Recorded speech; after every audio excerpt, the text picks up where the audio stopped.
Hello and welcome to another review from the Toronto After Dark Film Festival 2017. This film is not a horror film, so it doesn't qualify for my 31 days of horror, but I gotta review it nonetheless because that's what I do here. And with this film, wow, if you had to characterize it, put it in a genre of some sort, maybe action thriller, though I'm kind of leaning towards cult movie, though I don't know if people consider that a genre, because this is it's got action, but it's very, very bizarre.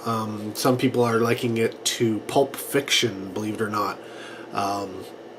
So yeah, without further ado, let's talk about Lowlife. Essentially, Lowlife is from director Ryan Prows. It's his first feature film. He is a Student Academy Award winner.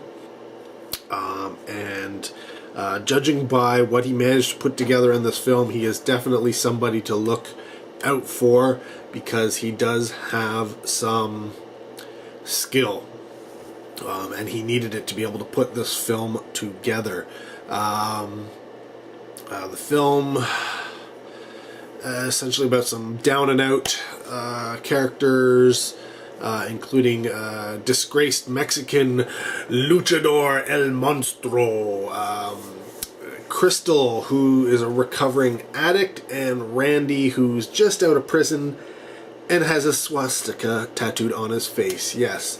Now, in terms of these are main three characters, outside of one, and that's kind of the evil guy here, who is Teddy Bear Haynes, and he's a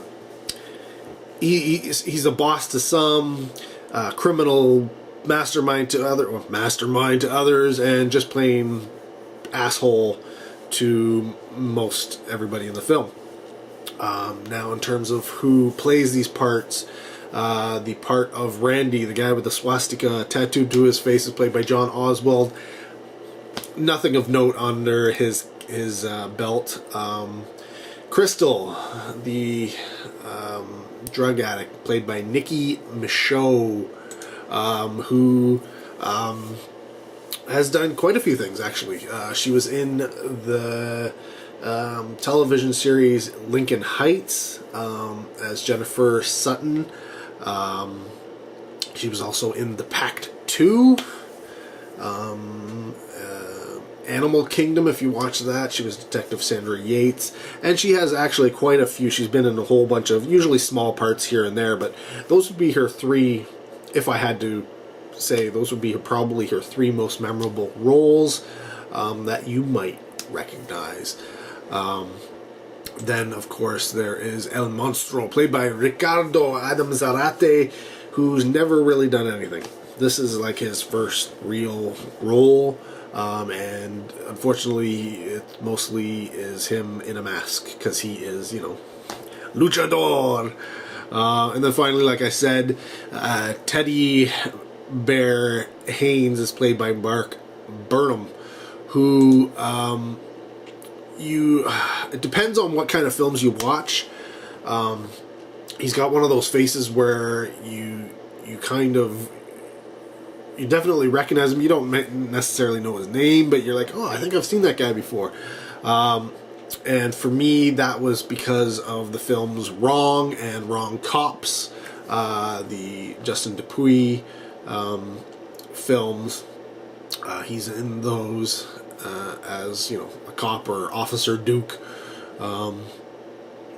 So yeah, this film kind of has, and this is why I say the director is somebody to look out for. It has multiple storylines interweaving and coming together and coming apart and then coming back together, and interacting with each other and influencing each other, and then eventually all coming down to a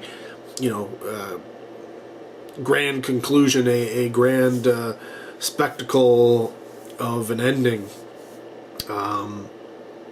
And parts of it are funny, mostly because it is very, very quirky. It is very, like, I mean, the guy who has a swastika tattooed on his face is not a white supremacist. Like, that's the whole thing, right? So he has to go through this film dealing with all these people thinking he's a Nazi, you know, or a white supremacist or something. Meanwhile, he's not. It's just things like that. I mean, you got a luchador wrestler who is, you know, like the son of a famous luchador, but he can't live up to his father's legacy, and he keeps trying, and he works, you know, as a mascot for a restaurant type thing, and just weird stuff like that. And of course, bringing them all together is the evil character of Teddy. He's kind of like the linchpin of all these stories. Everybody sort of has dealings with each other because of their dealings with him.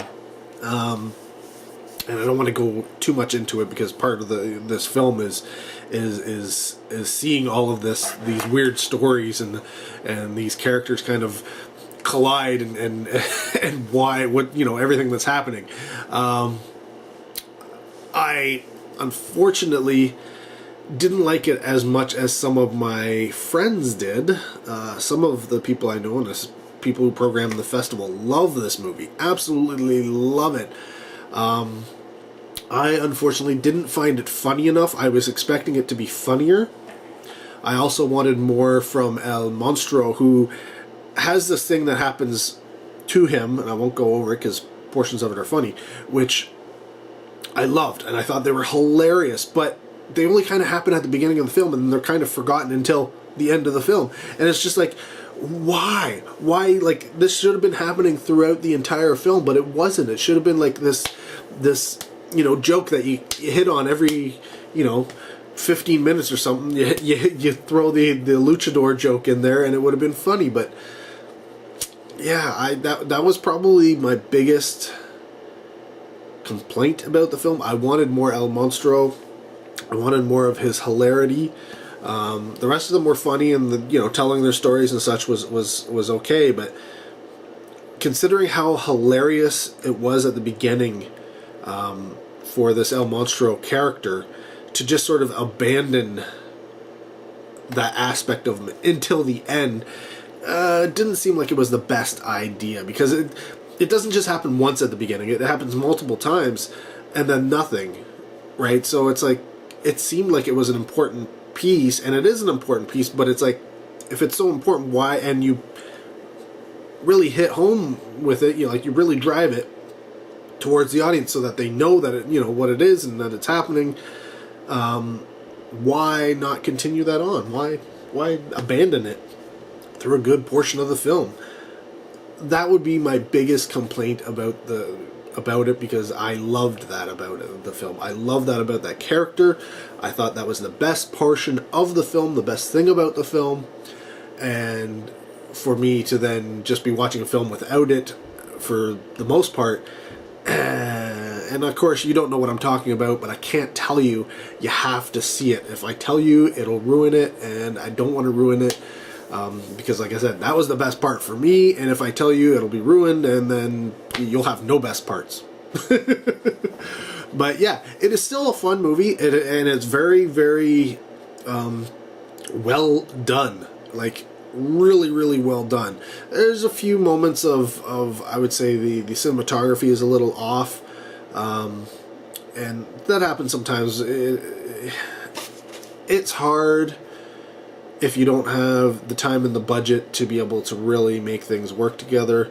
A lot of people spend a lot of time doing that. Some people just don't have that time, or maybe the skill. But for the most part, the film looks amazing. It looks, up there. It's fun. It's sometimes it's vibrant. Sometimes it's a little dull. But yeah, there's a few moments where I think it was just the way the shot was done. Maybe they shot the same scene at different times a day, and therefore, I don't know, the coloring of it was a little off. But these are nitpicking things, really. Unless you're like me and you really go into stuff and you expect things to flow and be perfect that way, I don't think most people are going to even notice it. But yeah, Lowlife.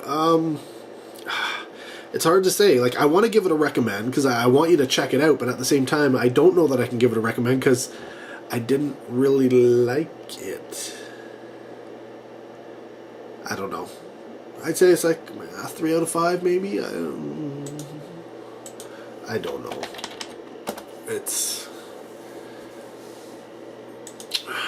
one of those films where you have to be in the right mood, I guess. And if you're not in the right mood, then it really just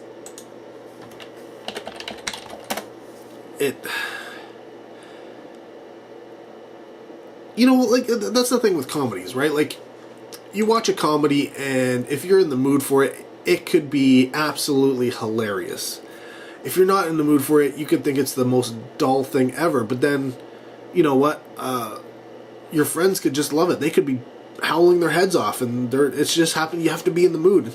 I think Lowlife is one of those films where you have to be in the mood for it.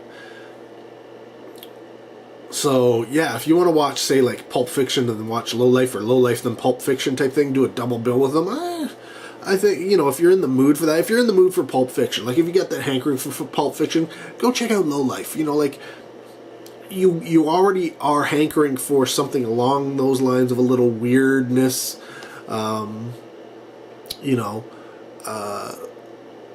so... yeah, it's Lowlife is one of those films you have to be in the mood for.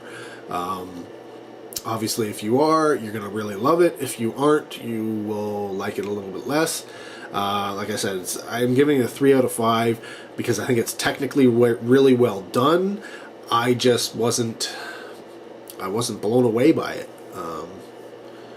3 may be a little bit high on my, maybe I would say 2.5 for me because I wasn't in, you know, I didn't really enjoy it as much as I had hoped.